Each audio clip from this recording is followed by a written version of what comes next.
यदि छात्रवृत्ति के स्टेटस में आपको भी इसी तरीके से स्टेटस प्रदर्शित हो रहा है और अभी तक आपकी छात्रवृत्ति नहीं आई है, तो आपके लिए एक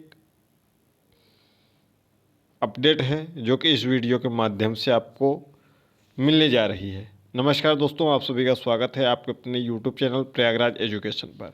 इस वीडियो के बाद आपको अन्य कोई भी वीडियो देखने की आवश्यकता नहीं पड़ेगी, बस आपको धैर्य रखना होगा। जो भी बातें बताई जाएगी उसको सुनिए, यदि आपका ऐसा नहीं है तो उसका अनुपालन कीजिए।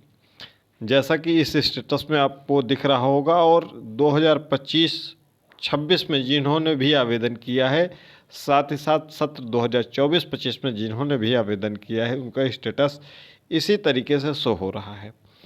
आगे का स्टेटस आपको देखने को नहीं मिल रहा है, तो इसके लिए बेफिक्र रहें। ये स्टेटस का परिवर्तन अप्रैल माह में होगा। ये स्टेटस का जो परिवर्तन होना है वह अप्रैल माह में होगा, तो इसके लिए आपको बिल्कुल भी परेशान नहीं होना है। पिछले माह के अंत में सस्पेक्टेड लिस्ट आई थी, जो कि होली के आसपास तक सस्पेक्टेड लिस्ट डाटा भेजने की तिथि थी। यदि आपका भी डाटा उसमें था, आपके महाविद्यालयों द्वारा सस्पेक्टेड लिस्ट DWO यानी कि डिस्ट्रिक्ट वेलफेयर ऑफिसर ऑफिस तक पहुंच गई है, तो इसमें आपको घबराने की बिल्कुल आवश्यकता नहीं है। सबसे पहला काम आपको यह करना है कि आपको चेक कर लेना है कि जो आपका अंक पूरित किया गया है आपके कॉलेजों द्वारा वह सही पूरित किया गया है।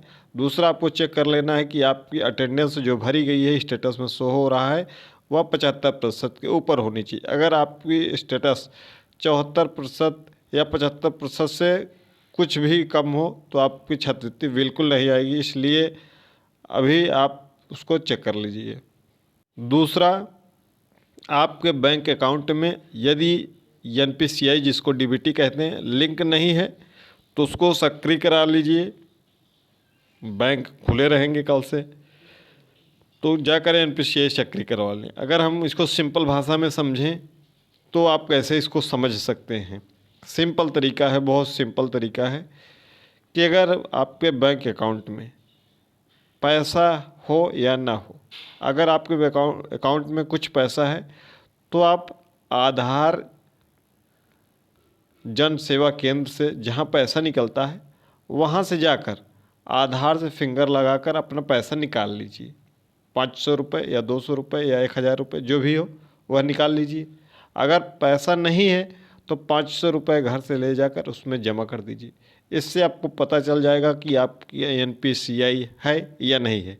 अभी पिछले महीने में जब भुगतान हुआ था तो एक कमेंट आया था कि हमारा NPCI नहीं लिंक था जिसकी वजह से रिजेक्ट हो गया। तो ये आपकी लापरवाही है, इसमें कुछ नहीं किया जा सकता। अगर आपका एक बार रिजेक्ट हो गया तो फिर पैसा नहीं लगेगा, तो फिर भूल जाइए।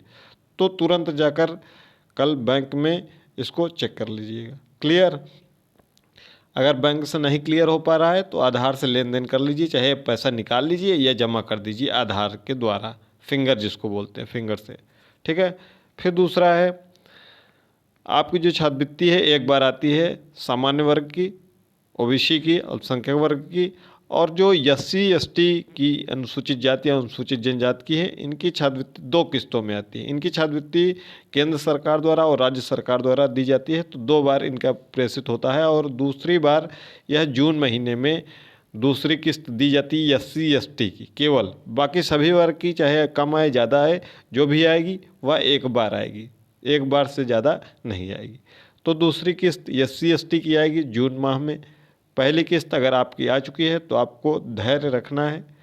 बाकी सभी वर्ग की छात्रवृत्ति कब आएगी इसके बारे में आपको बता देते हैं। बहुत ध्यान से सुनिएगा।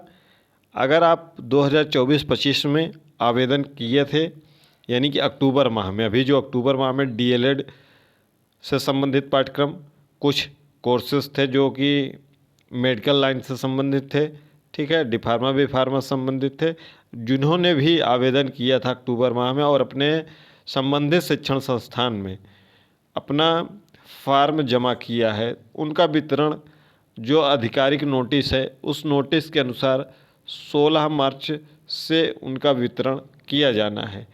अब 16 ही मार्च को सभी की छात्रवृत्ति नहीं आती है, वहाँ से प्रेषित किया जाता है, लेकिन ऑनलाइन माध्यम से प्रेषित किया जाता है तो 1-2 दिन आगे पीछे हो जाता है। तो 16 मार्च से आपकी छात्रवृत्ति आना शुरू हो जाएगी सत्र 2024-25 की। जिन्होंने भी आवेदन किया है, खास तौर पर डीएलएड से संबंधित पाठ्यक्रम थे और जिन्होंने भी छात्रवृत्ति जिनको नहीं वितरित हुई थी, अगर उन्होंने आवेदन किया था और अपने संबंधित शिक्षण संस्थान में अपने फार्म को जमा किया है तो उनकी छात्रवृत्ति आ जाएगी। अब हम बात करते हैं 2025। तो 16 मार्च से लेकर 31 मार्च तक, कोई एक 16 मार्च को ही नहीं आएगी, 16 मार्च से आना प्रारंभ हो जाएगी और 31 मार्च तक आएगी। अगर 31 मार्च तक आपकी छात्रवृत्ति नहीं आएगी तो आपकी छात्रवृत्ति का भुगतान फिर नहीं हो पाएगा। यह वित्तीय वर्ष जो होता है वह 1 अप्रैल से 31 मार्च तक चलता है। तो 2025-26 का वित्तीय वर्ष 31 मार्च को संपन्न हो जाएगा।